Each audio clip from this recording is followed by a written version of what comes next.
So this is very peculiar animated romp, sporadically entertaining, if occasionally confusing. Having abandoned the traditional trade of delivering babies, which is what Storks used to do, the Storks now have got a parcel post service. They're sort of like the forerunner of the Amazon drone service. They fly parcel post. And Junior is about to take over the business.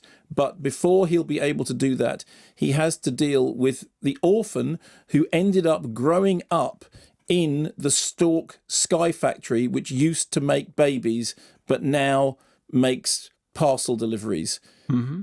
This is his meeting with the boss. Excuse me, Orphan Tulip? Junior? You're talking to me? Yes, Orphan Tulip?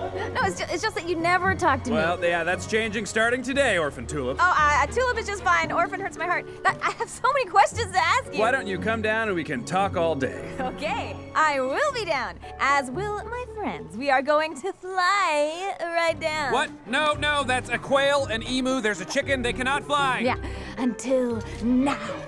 She's helping us achieve our dreams. That's right, Douglas. You know it. It is still a personal victory if you use the bucket. So, sporadically funny, as you can tell from that clip, kind of quite entertaining dialogue.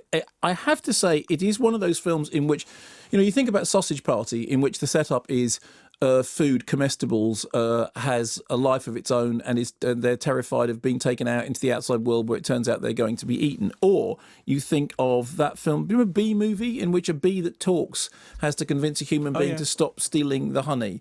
And it's like the films with these sort of peculiar setups. Well, I have to say this is the most peculiar setup, that the Storks have a baby-making machine, a huge, great big machine that would make babies in the past, which they've stopped doing because the market has changed, and now they're doing the postal delivery, but now they got the orphan, and they got and you do sit there, or at least I did sit there thinking, okay, narratively, this is just all over the shop. This is really in a quite sort of weird, Yellow Submarine kind of way. However, that said, it's bright and breezy and brash and sporadically laugh out loud funny, if utterly uneven, and at the end a little bit baffling. The main question is, however, will it play with younger audiences? And I suspect that on the strength of the sort of the slapstick of it, that it might do. I don't think it's. I think if you asked any of them to describe the story at the end of it, they'd be hard pressed. So it's not classic.